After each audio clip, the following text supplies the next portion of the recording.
तो एक कथा है जो है एक गरीब ब्राह्मण की। देखिए भगवान भोलेनाथ देवादि महादेव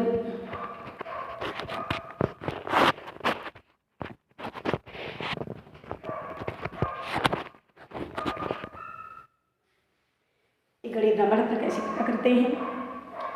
और जो है एक गरीब ब्राह्मण जो है तो पहले नहीं था, पहले बहुत जो है धनी था, किंतु इसने जो है अपना सबका राज पाठ जो भी था दान धर्म पुण्य के कर्मों में जो है लगा दिया। अनाथ आश्रम बनवाए, साधु संतों को भोजन खिलाए, भंडारा करवाए, मंदिरों के देवादि महादेव के निर्माण करवाए। इसके द्वार पे जो भी अतिथि आता था या चखाता था, खरीदे जाता था। इसी से ये दान पुण्य करते करते जो है निर्धन हो गया और इसकी ऐसी स्थिति मुक्त हो गई। ब्राह्मण देव थे और उनकी पत्नी भी प्राण पियान के साथ भी रहती थी। दोनों दंपति बहुत धर्मात्मा थे कि इनके पास जो है दान दक्षिणा करने के बाद में जब धनी थे। मनुष्य प्रसंग है कि मनुष्य की अच्छाई के कर्मों का फल सच्ची कहानी है। एक न एक दिन मनुष्य को अवश्य मिलता है। देर भले हो लेकिन भगवान के घर अंधेरे नहीं है। ऐसा इस के माध्यम से आप श्रवण करेंगे, कथा को पूरा श्रवण करेंगे, तभी आपको जो है सच्चाई की जानकारी होगी, कर्मों के फल की जानकारी होगी। तो आइए कथा को शुरू करते चलते हैं।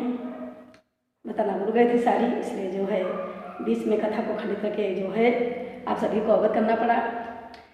तो जब धनी थे तो ये जो है बहुत धर्मात्मा थे, वेद पुराणों के ज्ञाता थे। भगवान का जो है भंडारा, अनाथाश्रम, सेवा आश्रम, गौ रसालय और जो है साधु संतों का मंदिरों का निर्माण आदर सत्कार किया करते थे। इसलिए इनका धन जो था धीरे धीरे रिक्त हो गया और ये निर्धन हो गए। इसी अब इनके पास ऐसी दशा हो गई, भोजन के भी लाले पड़ गए थे। इनके पास भोजन वस्त्र कहाँ से आए, जो भी कोई दे जाता था इनको भक्त समझ करके भक्त आते थे अतिथि ब्राह्मण देवता को, तो वही भोजन प्रसाद के रूप में ग्रहण कर लेते, जो वस्त्र देता पहन लेते। और इनके पास स्वयं को जो अपना जीवन अपने कोई साधन नहीं था, तो सीता दक्षिणा में चला गया था। उसी समय जो है तो बड़ी चिंता में रहने लगे कि कैसे मेरा भरण पोषण होगा, कहाँ से भोजन आएगा, कोई कहाँ तक भोजन मुझे देगा, कहाँ दोस्त पेड़ आएगा। इस सोचकर चिंतित हो रहे थे और भगवान का ध्यान भी कर रहे थे। और पहले जैसा प्रभु मेरे पास फिर से मैं हो जाऊं तो फिर से दान धर्म करूं, भंडारे कराऊं, शाले खिलाऊं, आश्रम बनाऊं, मंदिरों का निर्माण कराऊं, साधु संतों का भोजन कराऊं। ये सब सोच सोच करके जो है भगवान का चिंतन कर रहे थे, प्रभु से प्रार्थना कर रहे थे इसी विषय की बात करके। और जो है करुणा भाव जागृत था इनके अंदर उनमें। उसी समय जो है एक जो है नगर में जो है ढिढोरा की आवाज़ सुनाई पड़ी कि एक राजा ने घोषणा की थी कि जिसने जो भी जितने धर्म पुण्य के कार्य किए हैं वो आकर के मेरे राज दरबार में आए और अपने धर्म पुण्य का लेखा जोखा का विवरण हमारे सर प्रस्तुत करे और उसके बदले में उसका मूल्य जो है ग्रहण करे, प्राप्त करे। ये सूचना गृहिणी के कानों में पड़ी, नगरवासियों के कानों में पड़ी। तो ब्राह्मण देवता तो थे नहीं। जब ब्राह्मणी देव ने सुना तो जब ब्राह्मण देव घूम करके आए वापस, तो अपने प्राणपति को बताया कि नगर के राजा ने ढिढोरा की है, घोषणा की जो धर्मपुरी कार्य के वो आकर के यहाँ पे तुला पे चढ़ाएं और उनके बराबर उनकी जो है मूल्य और कीमत को प्राप्त करें। तो स्वामी आपने तो जो है आपको जाना चाहिए, आपने बहुत धर्मपुण्य कार्य किए हैं, तो जाकर के अपना पुण्य जो है धर्म राज के दरबार में जाकर के विवरण लेखा जोखा लिखाएं और जो है उन्हीं के बदले मूल्य उपहार प्राप्त करें, जिससे हमारा जीवन फिर से सुखमय मंगलमय हो जाएगा। भगवान ब्राह्मण देव जो थे वो प्राण की बात को सुन करके सहमति में सहमति कर दी। कहा मैं जाऊँगी तो लेकिन मेरे पास जाने का ये नगर जो है नगर यहाँ से काफ़ी दूर है, जाने का कोई साधन भी नहीं है, पैदल ही जाना होगा, साथ में भोजन भाव भी नहीं का पूरा दिन लग जाएगा वहाँ पर जाने के लिए। ब्राह्मणी जो है कुछ भोजन की व्यवस्था हो जाए तो मैं तुम्हारा एक कहना मान लेता हूँ। आपने कहा ठीक है, मैं ब्राह्मण देवता तुम्हारी भोजन की व्यवस्था कर दूँगी और कुछ भिक्षा मांग करके लाई थी, उसी का आटा रखा हुआ था।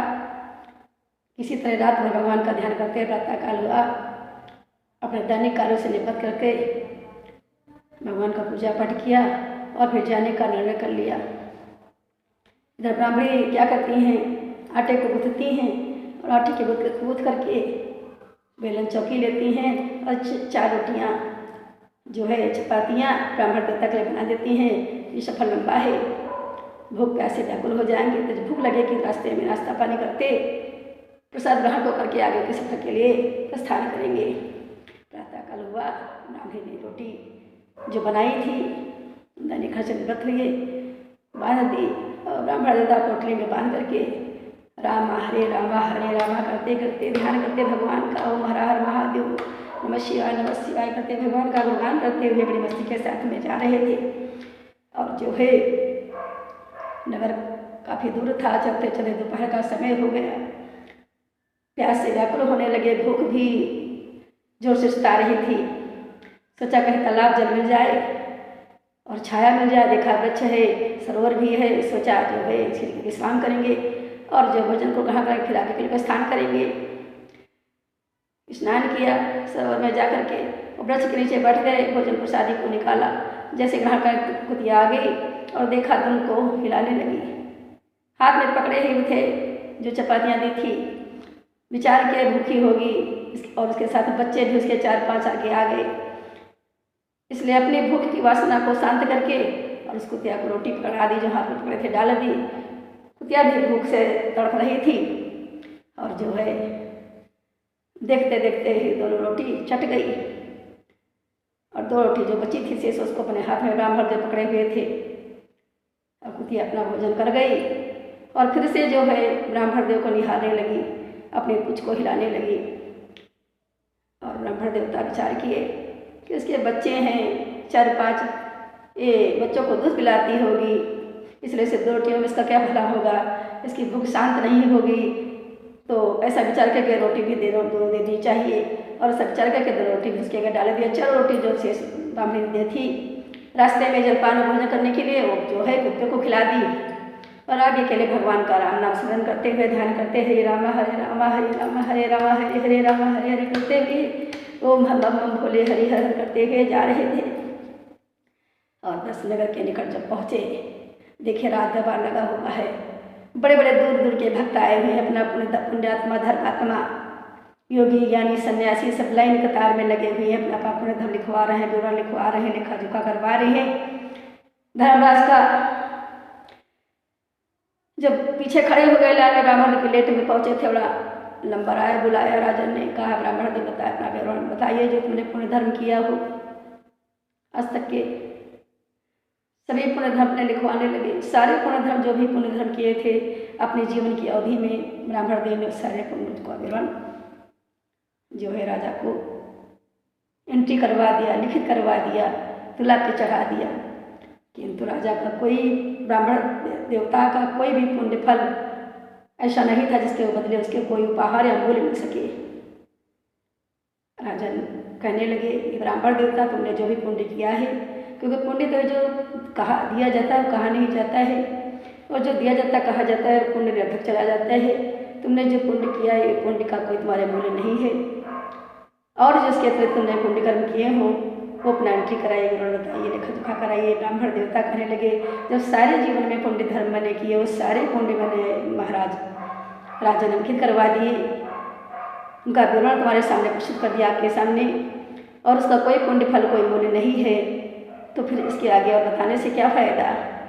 और ऐसा कह करके ब्राह्मण देवता भगवान का ध्यान करते हरि हरि हरि हर ध्यान करते हुए जय हरि जय बम भोले लहरी ओम नमः शिवाय बोल बम लहरी करते हुए जा रहे, वापस हो गए।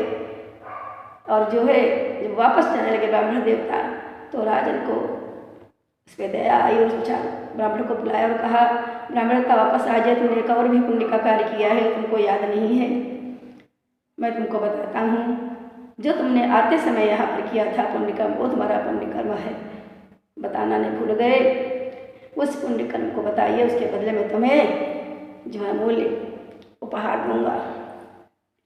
राजा ने कहा जब तुम आए थे तो रास्ते में कुतिया जो थे तो भूख और जो है प्यास से छटपटा रहे थे, और जो है कुतिया को अपना भोजन खिला दिया और स्वयं जलपान करके अपनी आत्मा को शांति कर दी, अपनी क्षुधा को शांत कर दिया। वो पुण्य फल के बताइए, क्योंकि जो पुण्य भूल जाया जाता है वही सी पुण्य का मूल्य और जो है कीमत है। भगवान को आने में समझने में देर नहीं लगती है, हम आपको समझने में देर लगती है, क्योंकि दान वो बेकार जाता है जो एक हाथ से दिया जाता है और दूसरे हाथ से जो है समेटा जाता है, वो दान जो है निरर्थक में जाता है। इसलिए तुमने वो पुण्य कार्य किया, उसके बदले मैं तुमको अमूल्य उपहार देता हूँ। और राजन को उस बदले, राजन ने उस ब्राह्मण देवता को उसके बदले अमूल्य उपहार दिया। उसका अमूल्य कहकर राजन बहुत धन्य हुए। ये अच्छाई पर धर्म पर अधर्म की, अधर्म पर धर्म की विजय, असत्य पर सत्य की विजय, न्याय अन्याय पर न्याय की विजय और बुराइयों पर अच्छाइयों का अच्छा कर्म किया हुआ भक्तों सोच समझ के करना चाहिए।